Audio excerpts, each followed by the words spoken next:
আসসালামু আলাইকুম। আশা করছি সকলে ভালো আছেন। আজকের ভিডিও থেকে আপনারা জানতে পারবেন, আপনারা যারা বাংলা ব্লগ ওয়েবসাইট নিয়ে কাজ করে থাকেন, তো এই বাংলা ব্লগ ওয়েবসাইটে আপনারা কিভাবে আপনাদের সিপিসি বৃদ্ধি করবেন। আপনারা এখানে দেখুন, স্ক্রিনে দেখতে পাচ্ছেন যে আজকের সিপিসি রেট 0.06 সেন্ট। অর্থাৎ আপনারা যখনই বাংলা ব্লগ ওয়েবসাইট নিয়ে কাজ করেন, বিভিন্ন সময় বিভিন্ন ভিডিওতে এবং হোয়াটসঅ্যাপে নক করে থাকেন যে আপনাদের বাংলা ব্লগ ওয়েবসাইটের সিপিসি 0.012 সর্বোচ্চ থেকে থাকে।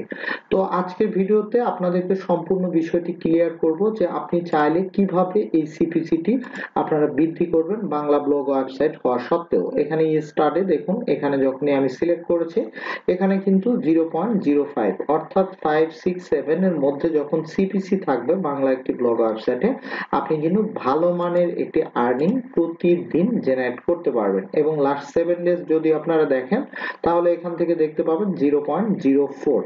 অর্থাৎ আপনি চাইলেই আপনার বাংলা ব্লগ ওয়েবসাইটেও কিন্তু সিপিসি বৃদ্ধি করতে পারবেন। সম্পূর্ণ প্রসেসটি দেখতে হবে এবং এই মোতাবেক আপনাদেরকে কাজ করতে হবে। তো আপনারা যারাই ব্লগ ওয়েবসাইট নিয়ে কাজ করছেন, বাংলা কন্টেন্ট যখন আপনারা পাবলিশ করেন এবং বাংলা কন্টেন্ট গুলিতে যখন ভিজিটর ডে বাই ডে আপনার ওয়েবসাইটে আসে, কিন্তু আপনাদের সিপিসির কারণে আপনারা কোনোভাবে আপনাদের আর্নিং গুলি বৃদ্ধি করতে পারেন না, তাদেরকে আমি বলবো যে আমার ওয়েবসাইটে একদম লাইভ আপনাদেরকে দেখাচ্ছি। তো এই ওয়েবসাইটে কিভাবে আমি সিপিসি বৃদ্ধি করি বাংলা ওয়েবসাইটে। তো এটির মূল বিষয়টি হচ্ছে যে আপনার ওয়েবসাইটে কিন্তু শুধুমাত্র আপনি যদি বাংলাদেশের ভিজিটর আপনি নিয়ে আসেন তাহলে কোনোভাবে আপনার সিপিসি 0.01 এর বেশি বৃদ্ধি করতে পারবেন না। তবে আপনারা এই ব্লগ ওয়েবসাইটটি ভিডিও ডেসক্রিপশনে আপনারা দেখতে পাবেন যে এই ব্লগ ওয়েবসাইটে কিন্তু আমার সম্পূর্ণ কাস্টমাইজেশন করা সবকিছু কিন্তু ইংলিশে এবং কন্টেন্টগুলি বাংলায় রয়েছে।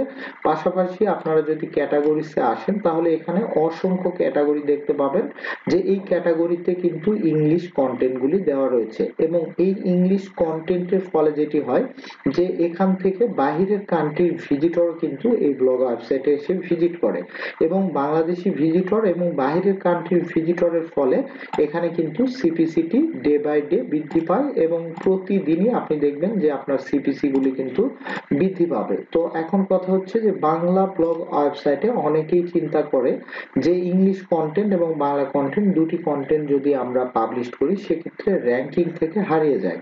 তো আপনাদেরকে আমি কিন্তু গুগল সার্চ কনসোল দেখাচ্ছি যে বর্তমান দেখুন এখানে 1.84 মিলিয়ন ইমপ্রেশন রয়েছে এবং আপনাদেরকে গুগল নিউজে যদি দেখায় তাহলে এখান থেকে দেখুন যে 2.12k ইমপ্রেশন রয়েছে এবং এখান থেকে দেখুন এই যে টপ পেজ যদি দেখানো হয় প্রত্যেকটি কিন্তু এখান থেকে আমি যদি সরাসরি ওপেন করি তো তাহলে এখান থেকে দেখুন এই কন্টেন্টটি গুগল নিউজের এবং best online part time job for student, অর্থাৎ এটি কিন্তু ইংলিশ কন্টেন্ট এবং এই কন্টেন্ট কিন্তু গুগল নিউজের মাধ্যমে সেখান থেকে বাইরের কান্ট্রি কিন্তু ট্রাফিক আসছে।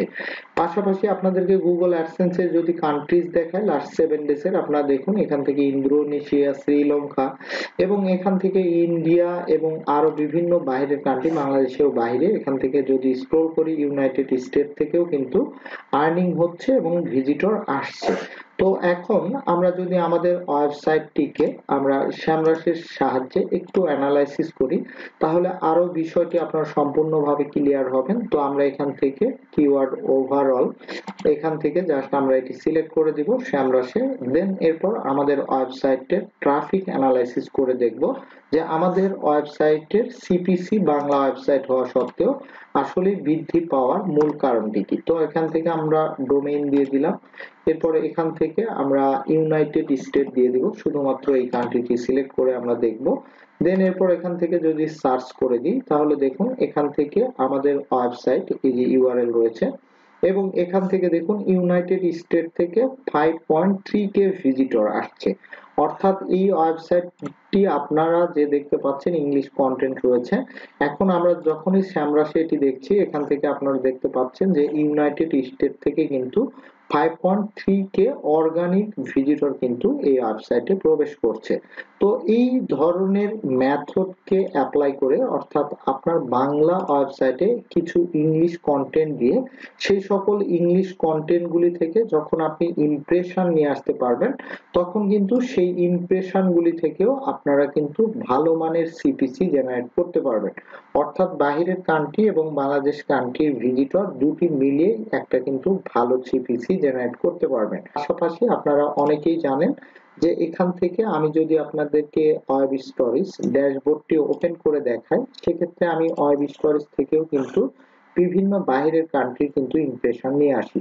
এই যে এখান থেকে দেখুন যে প্রতিদিন কিন্তু মিনিমাম একটি করে ওয়েব স্টোরিজ কিন্তু আমি এখানে পাবলিশ করে থাকি। অনেকে প্রশ্ন করে বাংলা ওয়েবসাইটে ইংলিশ ওয়েব স্টোরিজ আসলে র‍্যাঙ্কিং হয় কিনা এবং ভিজিটর পাওয়া যায় কিনা। তো আমি তাদেরকে বলবো যে আপনি যে কোনো ধরনের কন্টেন্ট ল্যাঙ্গুয়েজ নিয়ে কিন্তু আপনার ওয়েবসাইটে কাজ করতে পারবেন। ধরুন এই যে মোবাইল ফোন সম্পর্কে ট্রেন্ডিং নিউজ থেকে এগুলি নিয়ে কাজ করা, এখান থেকেও কিন্তু প্রতিদিনই ভালো মানের একটি বাইরের কান্ট্রি ইমপ্রেশন আমার ওয়েবসাইটে আসছে। তো যারা একদমই নতুন বা ব্লগ ওয়েবসাইট নিয়ে বাংলা ওয়েবসাইট নিয়ে কাজ করছেন, এই মাধ্যমগুলি যদি আপনি অবলম্বন করে আপনার ওয়েবসাইটে ভিজিটর নিয়ে আসতে পারেন, ইমপ্রেশন নিয়ে আসতে পারেন, তাহলে আপনি কিন্তু ভালো একটি সিপিসির সাহায্যে ভালো একটি আর্নিং প্রতিদিন জেনারেট করতে পারবেন। তো ভিডিওটি শেষ করার আগে আপনারা যদি এই বাংলা ব্লগ ওয়েবসাইটে ইংলিশ কন্টেন্ট এআই এর সাহায্যে জেনারেট করে কিভাবে বাইরের কান্ট্রির ভিজিটর নিয়ে আসবেন সে সম্পর্কে ভিডিও প্রয়োজন হয়ে থাকে, তাহলে অবশ্যই ভিডিও কমেন্টসে জানাবেন। আমি খুব দ্রুত আপনাদের মাঝে এই সম্পর্কিত ভিডিও নিয়ে আসবো। ধন্যবাদ সবাইকে।